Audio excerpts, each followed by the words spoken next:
Thank you. Y'all are very, very nice. Y'all are very kind. Or else you needed a stretch. Habib, I'm only confused about one thing. Are you fired up? I got to show. I have a lot of respect for my new friend Habib, and I would show it regardless because this is his show. This is his microphone. He gets the last word. I had a very useful lesson in the importance of minding your tongue and manners when somebody else gets to go last. Last year, after a bunch of athletic injuries finally caught up to me, I had to have actually 2 different bits of surgery, and the same guy did them both, and we became buddies. And after he worked on my shoulder, and over the next few months we became pals and gave each other the sort of grief that guys do. And on the day he had to work on my knee, I got up and just to be a wise guy, I took a marker and wrote on the correct leg, "This one, dummy." I came out of the anesthetic with pink toenails.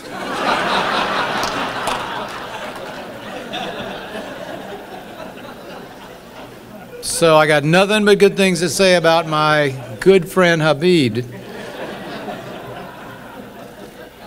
It's a pretty good meal for events like this. Really a little above standard. Congratulations to Steve and Paul, whoever put that together. I don't know.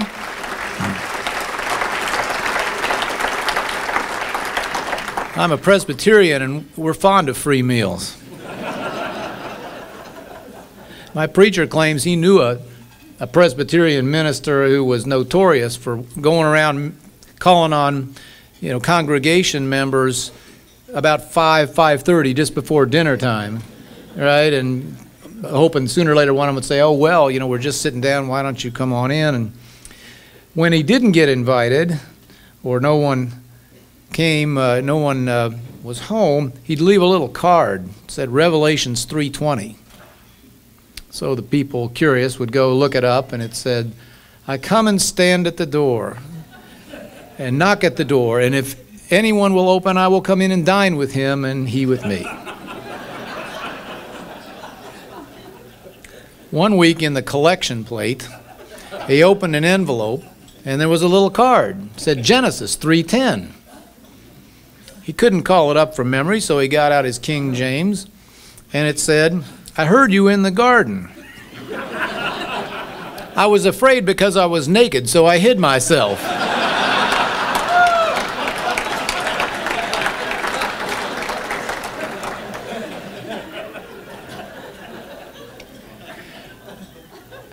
Now, one reason I'm here, and I said it a little earlier tonight, I've done very, very few of these. It's really a treat to do it, but I generally stick to my knitting and stay within the boundaries of my home state or the boundaries of my job. But it was hard to turn down a guy like Habib, and one of several reasons is we've got this heritage in common.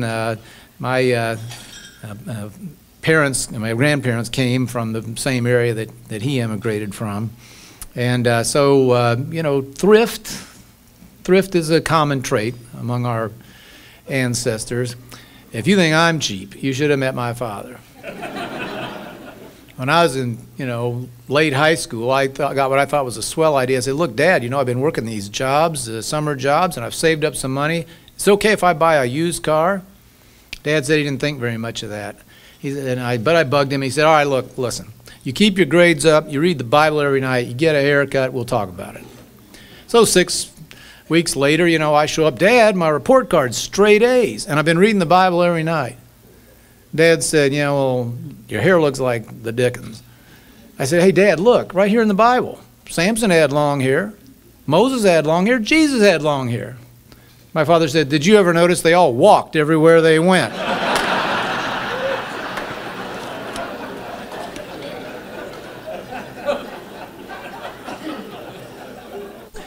Where is Red Bud? Is it anywhere around here? Where's Red Bud? Huh? South? So we all heard about Redbud. I heard on the radio, I think this morning. So somebody won the big prize down there, and I hope they're a little thriftier, a little more careful about it than a guy we had. We had one of those lottery winners a few years ago who won, I forget, a few $1 million. A couple years later, the media goes to see him, and he's dead broke. And so the reporter said, "Well, what happened to all the money?" And the guy said, "Well, I spent half of it on liquor and loose women, and to be perfectly honest, I wasted the rest."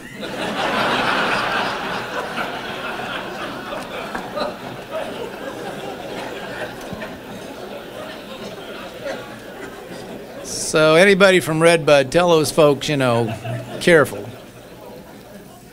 So it's always fun, but it's always treacherous for me to come to Illinois, because sometimes my wise guy mode takes over, and I'm going to try to get in and out of, I've already caused enough stir just by showing up. I try to get in and out of the state without, without casting any aspersions on anything tonight.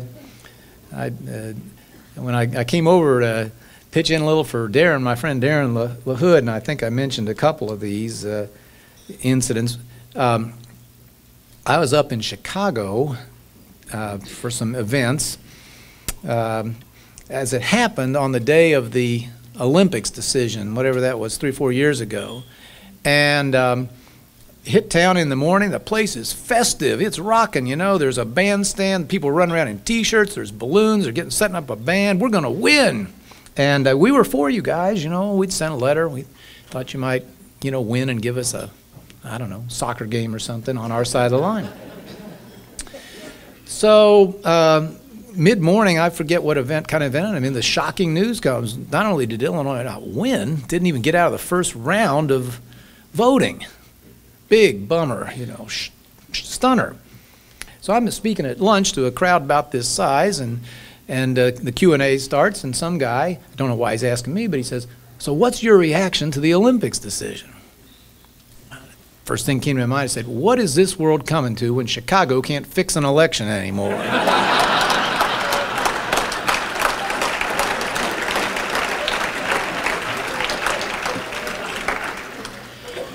So I'm going to try to be very careful tonight, not create any problems for me or for you as my gracious host.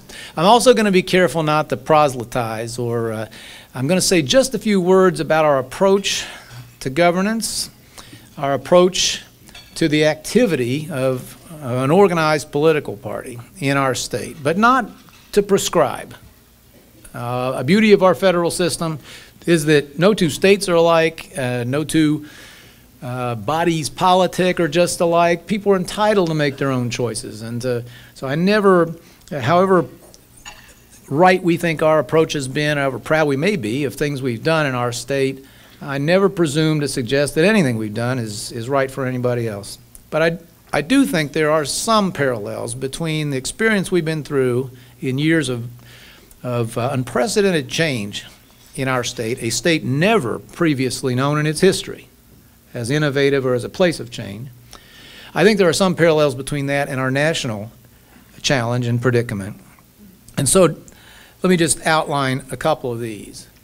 We tackled as the first of many, many items of big business the job of restoring fiscal health to our state. And we saw it, yes, as a duty, but something much more fundamental was important, was involved here. And in fact, two principles with which our party, I hope, will always be associated. One was the principle of opportunity. We worked and worked and worked to return government to the scope we thought appropriate and to limit its spending, not simply because of some abstract principle, because of the most practical of reasons. We understood that the lower taxes were, the more dollars would be left over to hire people, and that the lower our taxes were compared to other states, neighboring states and not neighboring states, the more competitive, the more likely the next job would come to Indiana and not somewhere else. fact, we structured our entire administration around the simple goal. I got the people who had agreed to serve. We were all rookies, right? Because we'd been in the wilderness 16 long years in Indiana. Nobody in our team had any experience that I can remember in state government. And I said, listen, every great business I ever saw, every great endeavor I ever saw, had a very clear purpose, an objective. They might have called it their mission, their vision, I don't care about the buzzword, but everybody knew what it was. It was in the air, it was on the walls, on the ID cards, it was on the annual report if they had one. And everybody knew what their role, or the role of their unit, was in delivering that goal. I said, okay, here it is. Ours is, we are here to raise the disposable income of Hoosiers. That's what we're here for. We're going to do everything we can to attract more jobs, jobs that pay better than today. And then we're going to run the people's business the best way we know how so that we can leave more of those dollars, this is the disposable part, in the pockets of the people who earn them. And if we do that, all the rest of our problems start to get more manageable. Government will naturally have the revenues to do the important things government ought to do. But it starts with the idea of opportunity for individual people to do what Habib here did and to raise themselves as far as their talent and diligence will allow them. And even more fundamentally, when you approach the public mission that way, you are maximizing the freedom of people, and that's what America was built on in the first place. There's a little game I like to play when I'm in a high school classroom, even a college classroom, and which I do is every chance I get.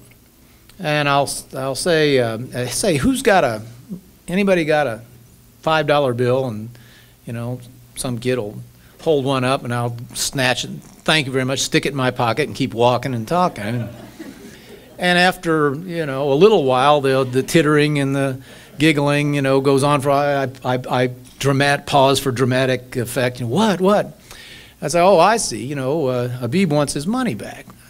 I said, well, please notice, while I've got it, since I have it, he is $5 less free than he was 60 seconds ago. If he had that money, he could decide what to do with it.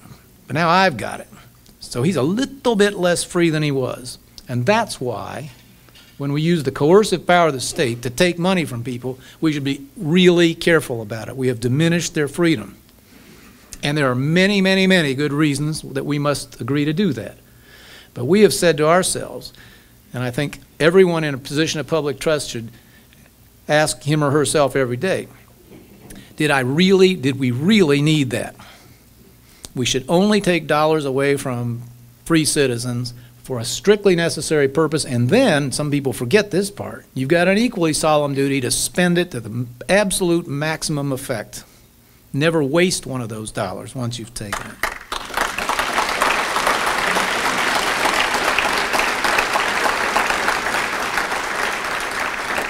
So sometimes our discussion of these topics gets a little too abstract and too theoretical, and it comes down to that, though. Do you believe, and are you prepared to do what's necessary to maximize the opportunity for the young people, for the poor people, for the people just starting up life's ladder, and are you committed to leaving people as much freedom as you can? And one way you do that, one way, is by leaving them more of the dollars they earned. I mean, it wasn't easy. We jumped right on it. We did all the hard things early. I kept in mind, I kept humming my favorite old country music songs. If I'd shot you when I should have, I'd be out of jail by now.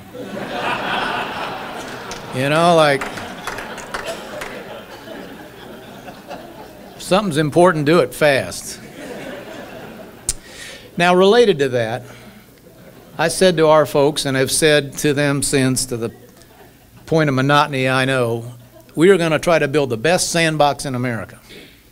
We are going to try to build the very best climate, any way we can, for men and women of enterprise to come and try their ideas and try to realize their dreams. We've reminded our fellow citizens over and over and over, government never created a job. Government never created a dollar of wealth. At its worst, it drives those who do away. At its best, it produces a climate in which men and women of initiative create wealth for each other and for other people. And that's what we've been out to do in Indiana. And we've come from nowhere to the top of all those lists and rankings. If you were any other crowd, you'd be suffering right now as I put map after map after map on the screen to demonstrate this. You know, since we're in Illinois, I'll just make I'll just point out to you that on whether in terms of corporate income tax, workers' compensation, unemployment insurance, or your individual income tax, they're all 1/3 lower in the state of Indiana. Our property taxes are 1/5 yours on a statewide basis. The average, I'm not trying to make you jealous here, I'm just making a point. The average Indiana homeowner is paying 0.79% of the market value of the home this year. In Illinois, it's 4 point something, I saw. Constitutionally, we have capped it. When you move to Indiana,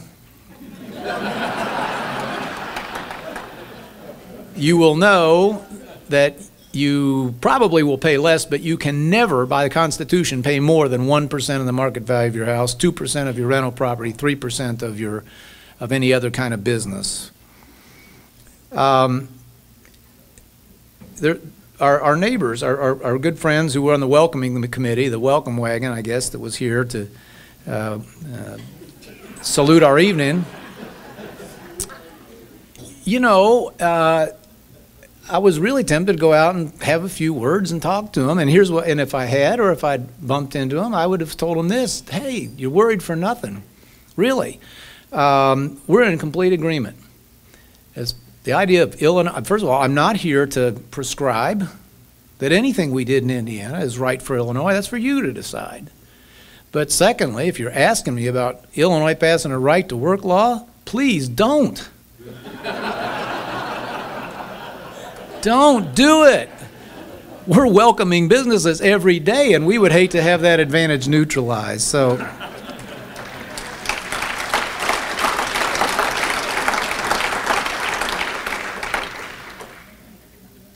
I said I didn't bring this all up to talk about Indiana or your state or any state. I didn't. We are facing, and I'm, you know, I went to the Reagan School. I'm an optimist about things in general. I don't know any other operating philosophy that makes sense in life. And I'm an optimist about this country, which has defied the skeptics over and over at moments of peril. But we're in another one. And I think it does not exaggerate the point or stretch the facts to say that we are facing survival level challenge to the America we've known. Not the kind of challenge, not the physical challenge, the mortal challenge we faced from the nuclear weapons of a belligerent and expansionist Soviet Union, but an equally dangerous challenge to the whole American project, the one that has attracted hundreds of millions of people here throughout the life of this country, and that the two fundamental imperatives we must tackle as a nation together are in rough parallel to the things that we did with a state that was stagnant economically and busted fiscally. First of all, we have to begin to square ends and means nationally. This means reform of the so-called entitlement programs, spending reductions across the board, and I do mean across the board, and we have to look in every corner, just as we had to in Indiana, until we make sure that we are not taking those precious dollars away from those free citizens, or worse yet, borrowing so many that our children will be burdened with an unpayable bill as their time comes to lead. And as part of that fiscal recovery and as the restoration of the dream, which is beginning to flicker in this country for the first time, we have to have an all-out, full-throated policy that calls all close ones and breaks all ties in favor of the growth of the private sector, the one that has to pay all the bills for the rest of us.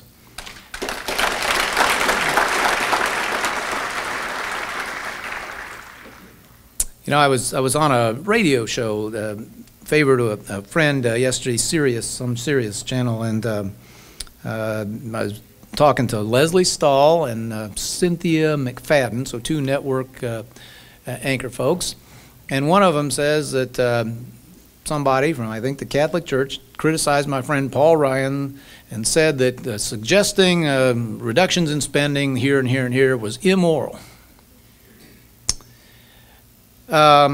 I said, listen, I don't find anything moral about endlessly spending money you don't have. And I sure don't find anything moral about indulging yourself and your generation, spending money on yourselves and then handing the bill to your children. That cannot be moral by any honest definition.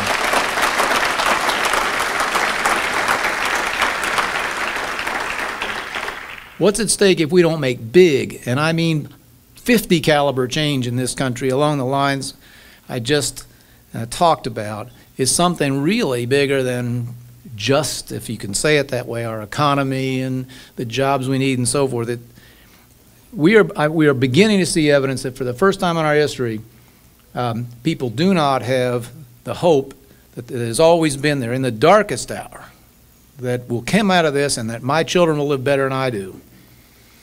And side by side with that, and Republicans have to face this squarely, we are seeing an erosion of the opportunities, and therefore the hope, for a vibrant, stable middle class in this country. It's not going to be an easy problem to solve. It's a sermon for another Sunday, but we're starting to see segregation by education in this country, in which the well-educated folks marry each other and they'll do just fine, and those with less, there aren't enough of the kind of jobs we once knew, and probably in communities not far from here and certainly all over our state.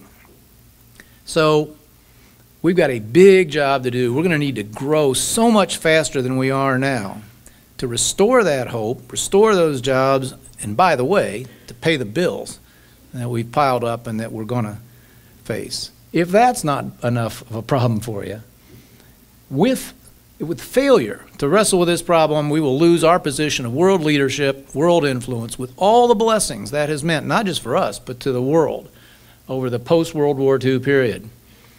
Now, there is no one substitute for the United States, but we ought not kid ourselves. At this point, we are borrowing the entire defense budget from foreigners, all right?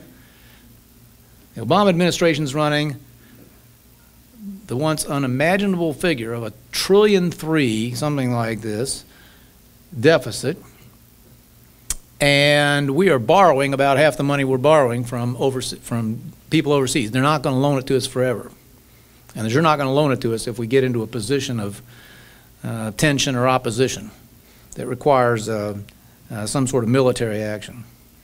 If that's not enough for you, then I would just simply say that also at stake in the decisions that will be made soon is the most basic question of all. What kind of people do we believe ourselves to be here in America?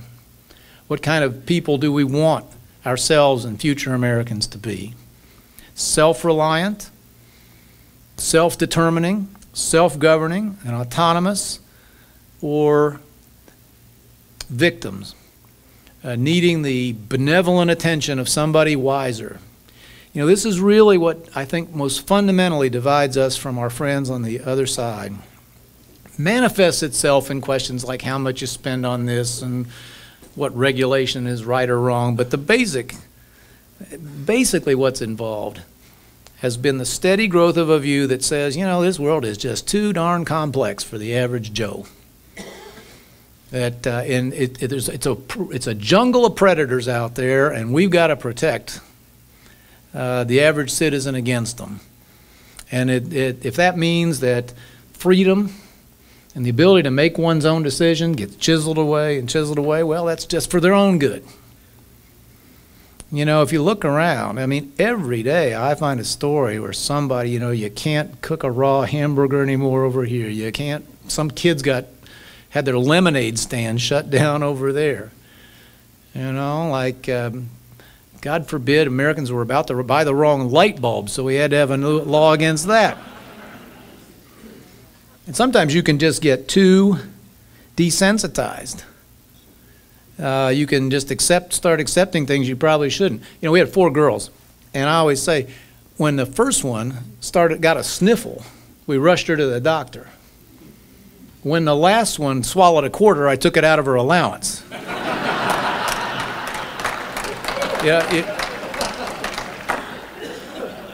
You can just get used to things you shouldn't. Now let me close by having laid out the stakes in a way I hope you don't find too excessive or apocalyptic.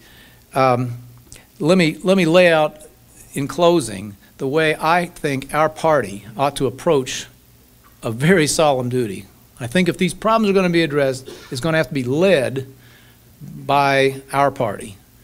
The other party, certainly under present management, has taken a clear position on the other side of these questions, a clear position in favor of the benevolent, benign but benevolent centralized rule that I just talked about, and shown absolutely no willingness to deal with the huge arithmetic challenge that we're facing in terms of our debt. So it's on us, at least, to lead. You know, in Indiana, for 7 years, when we have these events, they always put it now on the wall, I have termed our team the party of purpose. That's what we call ourselves. It's meant to connote that we are the party of change. We are the party of reform. We are the party of clean, lean government. We are the party that is always looking to be innovative. And we believe we've put Indiana on a lot of maps, and that we are now seen as a leadership state in many, many areas, and that we want to stay that way. And I always tell people, if we quit doing that, it'll be appropriate for us to be excused from duty and bring in somebody else who will. Now, Republicans nationally, I think, have to carry that same sort of mentality to the job ahead of us. I think, among other things, we should address ourselves to young people and low-income people at every opportunity. We should express the very same views and principles and proposals that we already do and believe in, but always express them through the lens and view them through the lens of those who aspire to come to rooms like this. When I'm at a Republican in Lincoln, Dayton, Indiana, I almost always say, what we're for is not about the people in this room. We're proud of y'all and what you've achieved. We're for what we're for because of the people who aren't in this room but would like to be one day, or at least would like the opportunity to be. I think we should exude this at every opportunity. I think we should speak the language of unity. You know, the kind of politics that's practiced so often these days and daily nationally is irritating, it's annoying, it's depressing, but much worse than that, it is counterproductive. We have found in Indiana, big change requires big majorities. You need everybody who might listen, who might agree. And that means, for one thing, you're going to have people who disagree about other things. Well, we'll worry about those later. If we've got massive challenges to face, then if we've got to solve problems that threaten us all and create a better economy, a more solvent country for the benefit of all, then let's try to bring people together if we can. You know, I'm sorry that your former senator and our president has opted to be the king of divisiveness.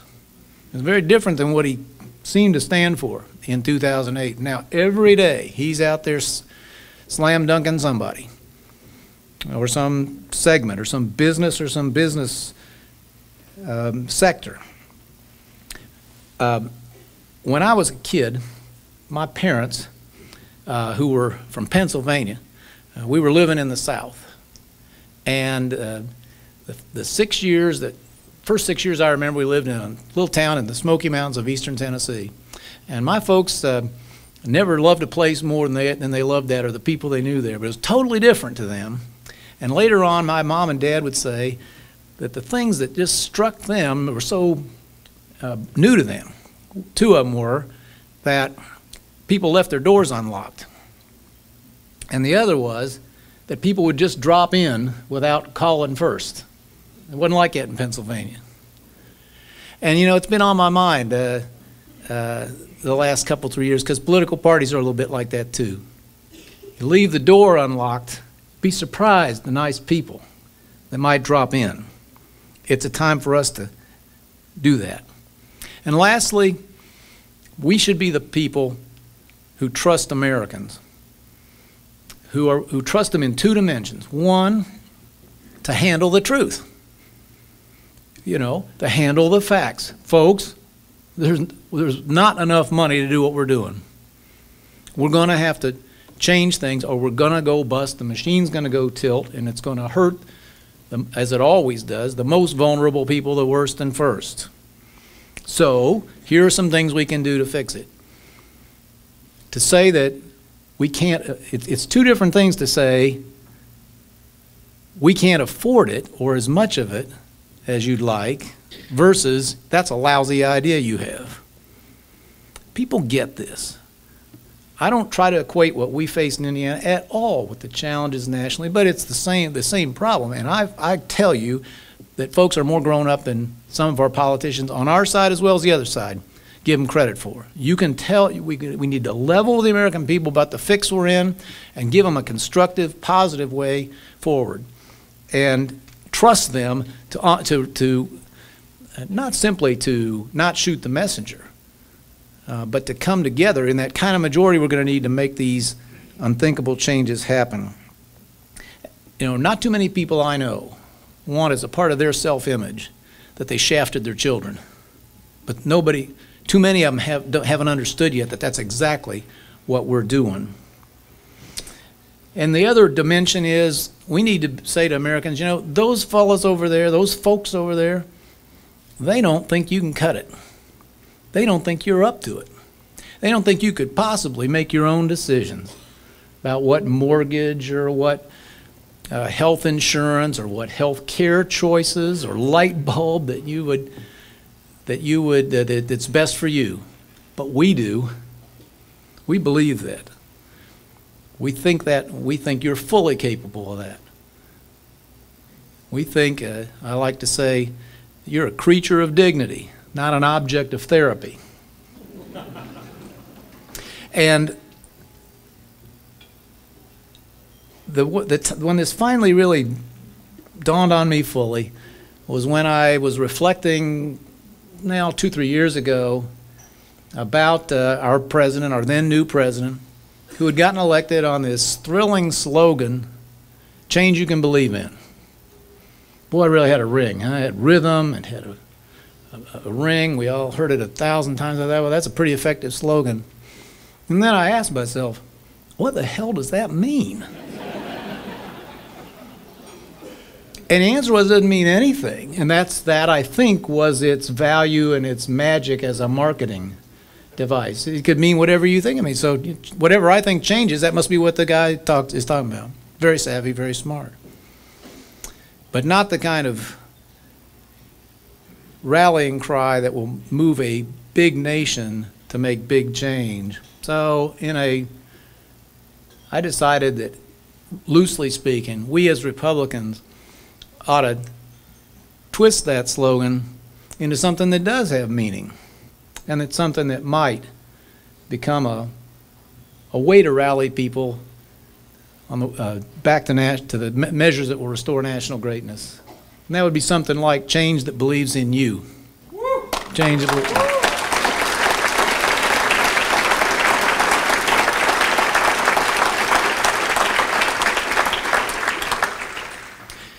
Contrary to what you may believe, we are rooting for you here in Illinois. We really do want to see, we know that things could be somewhat better than they are.